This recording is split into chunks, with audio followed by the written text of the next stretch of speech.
champions! Champions of Europe finally! History made in Istanbul! The treble complete! The greatest story in club history has ended! And what a final chapter!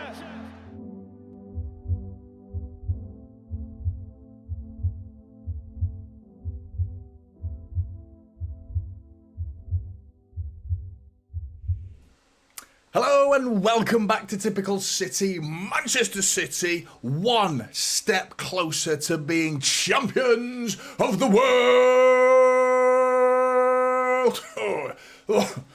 I went a bit hard with that intro. Went too hard. Bear with me. It's just too hard with that intro. Too much. What a win though. Massive win. Really important to get back to winning ways. We can even throw in a clean sheet. What a great result. That's what mattered at the end of the day. A great result. Absolutely buzzing. Not the most brilliant performance. There was a little bit of jankiness here and there. I think there were some mistakes that were still cropping up in that second half from certain individuals. Errors that have been getting battered and punished in the Premier League. These sort of errors that have been cropping up have been getting punished, but not today. But let's start talking about MATHEUS NUNES, because this guy is potentially not the answer to all our questions and problems, and he is certainly a solution to some of them, because the way he carries that ball, the way he's so aggressive with his overall style, his overall tempo, and his approach to the game is very, it's not very much pep, but it's like controlled chaos with Nunes. It's organised chaos, if that makes sense. It seems very like he doesn't seem to know exactly what he's doing, but there is some methodical approach to the way he approaches the game, and I'm really, really excited. And the way he carried that ball for the first goal, carrying it down the middle of the pitch, the spin on the halfway line, turning his man, leaving him in his dust, going down the right wing and lays it on further to the right wing to Bernardo Silva, doesn't stop and admire his pass, keeps running, goes into the inside channel, gets it back from Bernardo Silva, and then that cross was something that a centre forward would be gobbling up without one being an out-and-out centre forward on that pitch. There was no Alvarez, there was no Haaland, but thankfully the Red Diamond centre-back decides to put it into the back of the net for us. So that was a very welcome own goal, but all through MATHEUS Nunes' making, and it's a big pat on the back for MATHEUS Nunes. And then we see a Kyle Walker assist. Ooh, that's going to hurt some City fans, hasn't it? Certain individuals that have been talking very critically of Kyle Walker. I don't know what they're saying right now.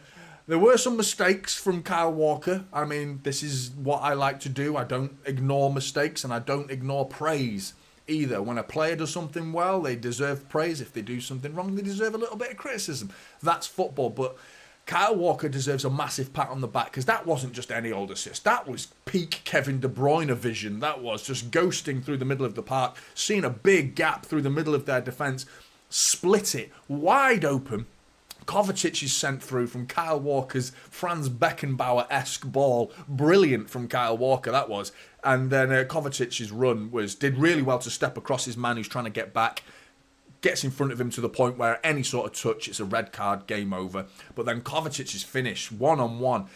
I've been panicking about anyone going one-on-one for Manchester City, and it was so good to see a player just so confidently dispatching a one-on-one goal. You know what I mean? Just through on goal, no messing about, fucking bang. Get in that back of the net, please. Thank you very much. Kovacic, lovely finish. So combine the two, Kovacic and Nunes. We've got a midfield slowly brewing here, and maybe the recruitment wasn't quite as bad as some feared 2-3 weeks ago. I'm being one of them. I was a bit concerned about our midfield. I'll hold my hands up and say there were definitely concerns about Nunes, who was never given any time of day from City fans to be giving an opinion one way or the other. He's not played enough football until recently. Kovacic's got a good run in the team at the start of the season. Then he sort of dipped. Now he's coming back and showing that he's understanding the requirements and the levels that are required to be a Manchester City midfield player. Nunes seems to have taken it to like a duck to water. Every time I've seen him prior to the last 3 or 4 weeks, he seemed a little bit overly eager to prove a point. Like, I must show everybody what I'm capable of. And that attitude is welcome every day of the week. I love that. Brilliant. there just comes a certain degree of lack of composure with that mentality, if that makes sense. You come on with too much of a point to prove. You try to do the audacious thing a little bit too often. But in the recent games, Red Star and Red Diamonds, the two teams that he's played really well against. Now I want to see Nunes take this quality into the Premier League against a top-tier Premier League team, a top 10 team in the Premier League, and play like that and show us what you're all about and those capabilities that Nunes has clearly got. I had no idea his ball carrying ability was that good. He's showing a turn of speed that's refreshing, really refreshing, and I'm excited. Did not expect that from Nunes. He's quietly, not even quietly, he's grown on me. He's growing on me, and I'm really, really happy. Anyway, thanks very much for joining me in the chat. As usual, good to see you guys. If you could pop a like on the stream, please do. It helps. Letty's already asked you to do that. Top man, Letty. Really appreciate that. And Section 20's in there. Great result. We've been needing this. You're absolutely spot on there, Section 20. Jesse's buzzing as well. Avik. We're all happy. We're all happy. I love it. It's good. I'm happy to see us happy. Oscar Bob is such an exciting talent class. You're absolutely spot on. I'll get onto that shortly because, I mean, he is... I said it in the watch-along. He's knocking on the door for a start in the Premier League, isn't he? He really is. Instead of who? That's the question. Instead of who? People would say Jack Grealish, but I mean, if Doku comes back, I think Jack Grealish, who didn't have his greatest game today, I don't think he was as effective as he'd have liked to be. He looked like he had the cut of a very frustrated man. Someone said it in the chat. He looked moody. He did look a bit moody. He looked grumpy, didn't he? He looked a bit pissed off. And sometimes, pissed off Jack is a better Jack than a non-pissed off Jack. Because I feel like he's a bit too nonchalant at times, a bit too chilled, a bit happy-go-lucky Jack the lad. You know, he plays the game like that sometimes. When he's pissed off, sometimes I like to see him with a bit of aggressiveness and purpose to his game. Unfortunately today, that aggression and that frustration that he was feeling didn't really come through, and certainly not in terms of quality. There was a couple of nice moments from him where Jack Grealish beats his fullback really well. And then once he's done the hard bit, the easy bit in getting the cross away, and just make sure your next touch is clean, and then your touch after that is a good cross. Find a white shirt. He did find a white shirt with Nunes' header. That was the one moment where Jack Grealish did everything right, beats his fullback, gets to the byline, dinks it back post. Nunes, who I've been praising to the hill, and just because he missed that chance doesn't mean he's a bad player and then we should write off his performance, but he should have buried that, Nunes. He should have put that in the back of the net. All from Jack Grealish. But other than that, there were moments where Jack Grealish was getting to the byline and his cross was being overhit, or sometimes he was just attempting to get to the byline and overhitting it after he'd beaten his fullback. These little things that I felt like it wasn't Jack's night tonight, but let's not forget he scored against Luton, he scored against Palace, and I think there's every reason to think we're going to need Jack Grealish in some stage later on in this season. So let's not get too harsh for one average Jack Grealish performance. Who else played well? Oscar Bob, brilliant. I thought he came on and looked really lively. There was a turn that he did that I don't think anyone was expecting him to turn the way he did. He just received it and he just leans so far to his right, but he lets the ball go across his body and he just doesn't even touch it and then turns and he gets his cross away. It's brilliant. Oscar Bob is another breath of fresh air that's so exciting for Manchester City fans. And like I said, is he knocking on the door to start in the Premier League? Occasional start here and there, I wouldn't mind seeing it. But that's me being eager, a little bit greedy, potentially. We know what Pep's like with youngsters. We saw it with Foden. We were all doing it, weren't we? We were like, fucking start Phil Foden. Every game, start him. Pep was like, nope, I'm going to slowly bed him into the team. Really little dip him in there and then dip him in there and then play him in this game. Little 10-minute cameo there, 15-minute cameo there. And it worked. I think Phil Foden has grown and blossomed. I still think there's plenty more of blossoming and growing to come from Phil Foden. But I can imagine Pep's going to approach the development of Oscar Bob in the same way, where he slowly beds him in. I don't think he's going to start throwing him in the deep end. I want him to do that. And I think as City fans, we all want him to just get Oscar Bob in the team because he's exciting. I don't think he will, though. I think he'll take his time, chill out with it. But, yeah, I think it was a good day at the office for Manchester City. Really good day. I think there are still some obvious problems at the back. I thought Gvardiol comes on and was really, really sloppy. Really sloppy. He caused the chaos within a minute of coming on the pitch. He cuts back, he goes back to the byline in his own area and tries a cross-field right foot with his weaker foot pass that was underhit. It gets deflected, so all the pace is taken off the ball. Kyle Walker then's got a sprint towards the ball because of the bad pass from Gvardiol. Kyle Walker then produces a bad pass himself back to Ederson. He underhits it, and you could just see the domino effect, the knock-on effect of what one mistake can do in such a vital part of the pitch. That position of the pitch, there is no room for error. You are too close. You are in the 6-yard box, effectively. You cannot be giving the ball away there, Josko. You cannot be doing that. It's unacceptable at any level of the game. We need to cut these mistakes out. Today it's Josko. Last week we've seen Kyle Walker make mistakes. We've seen Ruben Diaz make mistakes. Then the very first minute of this game we saw Akanji make a mistake towards Kovacic within about 30 seconds of the game kicking off. These little mistakes are the issues for Manchester City right now. There's a lot of tactical quality and structure from Manchester City that I saw today. It was good to see the fluid front four with Bernardo Silva, Foden, Grealish. There was a lot of fluidity between them. I was happy to see that. It's good to know that we can play football and win matches without Erling Haaland. And I'm looking forward to seeing him coming back as well, because that's going to be interesting to see how he incorporates back into the Manchester City side. But once again, just errors, little moments that have cost us. Thankfully, we come away with a clean sheet. But the number of errors we committed today was more than I've ever seen City commit in the previous 4 games, except for Villa maybe. And we were 1 or 2 errors. We made about 4 or 5 big ones today that were really dangerous. Josko Gvardiol again getting caught on the halfway line, taking too long on the ball. Red Diamonds player steps in, gets in front of him and starts sprinting towards our goal. That's what we've got to cut it out. We've got to cut those mistakes out. Be aware, be alert, sharp. Just don't be complacent on the ball. There's no complacency up here from Manchester City. I think their attitudes are still really, really good. I just want to... It's just a little concentration. Maybe nerves. Maybe. Josko Gvardiol's still probably trying to find his feet. Point to prove. He's young. He's got a future that I think is bright. Really exciting. He came on as a centre-back as well and pushed Nathan Ake as left centre-back and Josko playing as a central centre-back, which is the first time I've seen Pep do that. Every time I've seen Josko play this season, he's been playing on the left side. But that's good to see him try that. He didn't come on and play well, but still, I was pleased to see Pep can trust him at that area of the pitch. Top of the league, we have to wake up to the consequences of mistakes. Absolutely, thanks for echoing my point, mate, 100%. Passcode Gamer, I like that.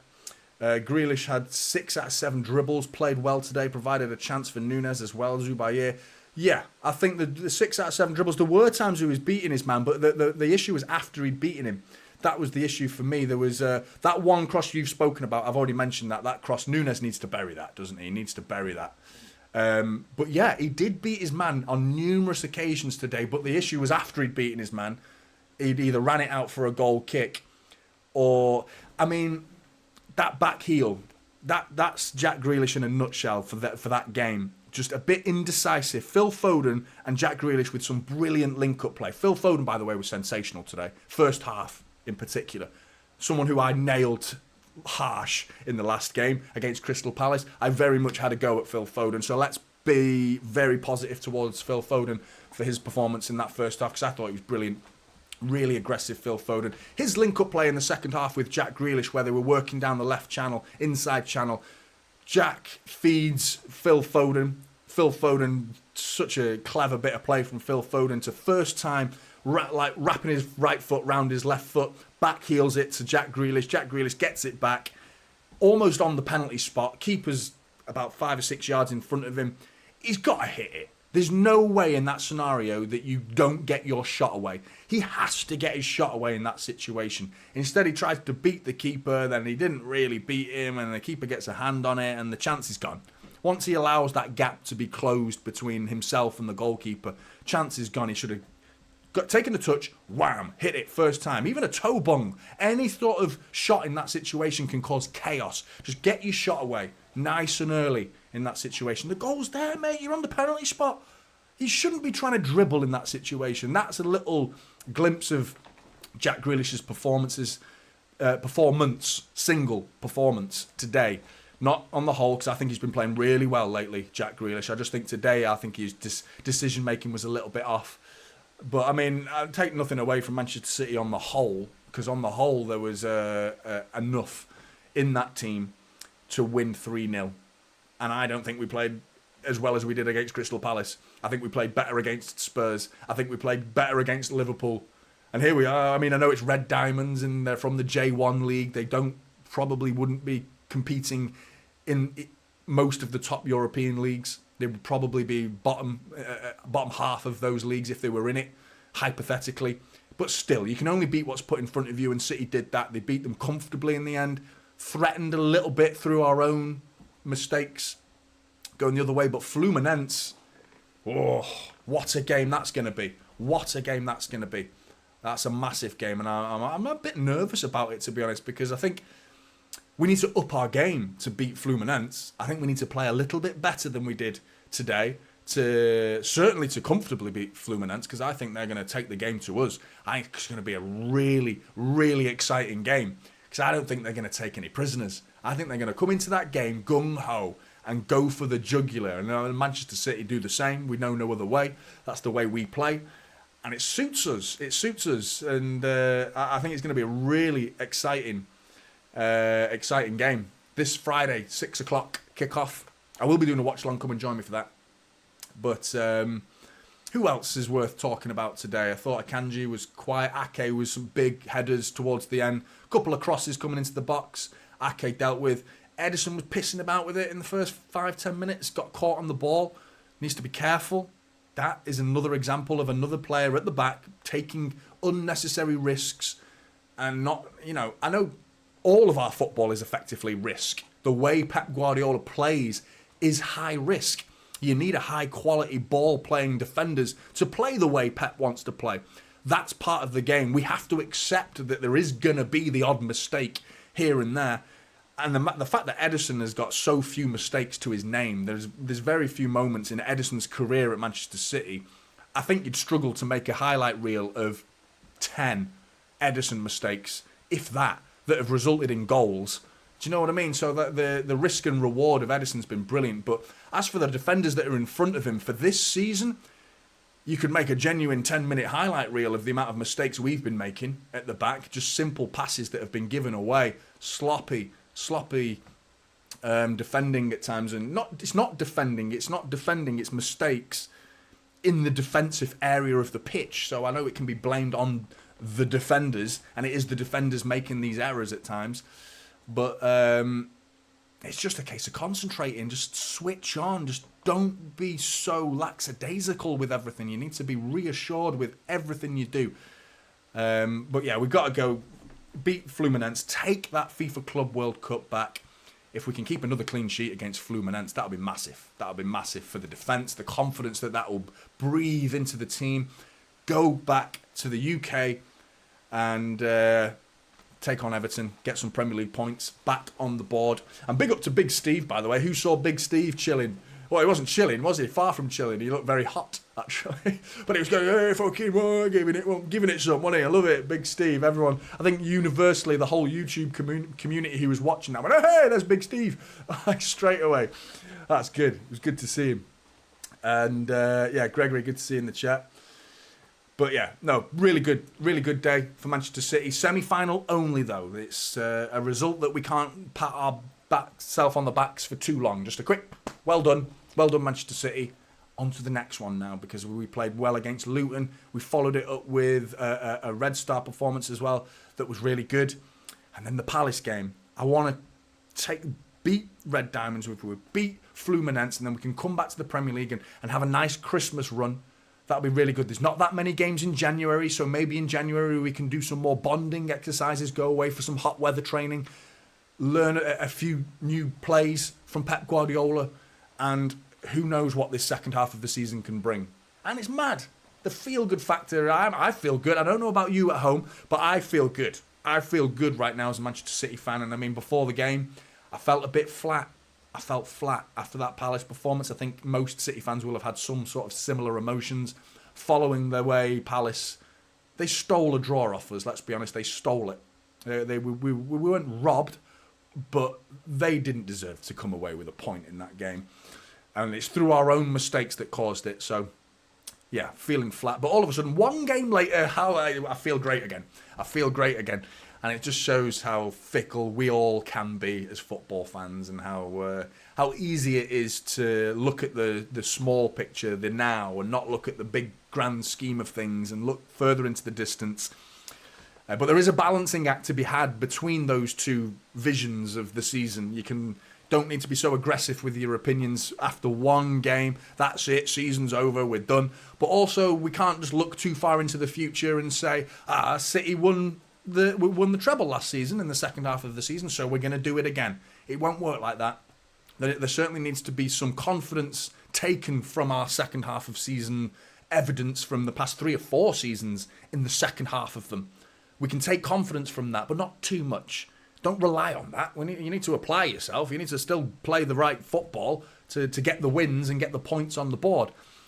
But wins like this go a long way to doing that, to building form, to building a feel-good factor. That dressing room now will be buzzing.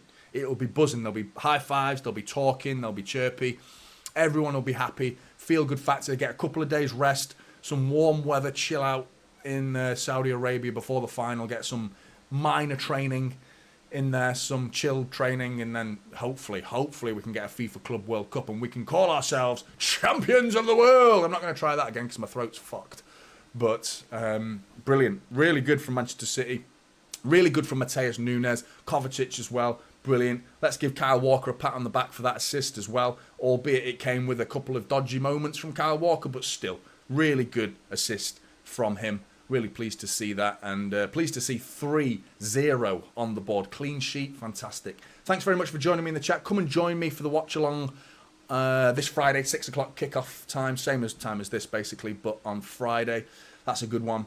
As well as my player ratings, going to try and squeeze them in tomorrow morning as soon as I can. I'm looking forward to all of a sudden, I'm looking forward to the season now. Are you? If you're following this video after the live stream, get in the comments below. I want to hear your thoughts. I really want to hear your thoughts. How confident do you feel now? Do you think that's... I don't think it's all done and dusted. That's it. City are back. No. There's a long way to go, but this could be a stepping stone. Maybe a stepping stone to building form and momentum. I thought that against Luton, though. I thought that against Luton. So that's why I'm being a little bit tentative with my excitement. Need to check it a little bit. Emotions are flooding high. We've won 3-0. It feels like a fucking age since the last time we've done that.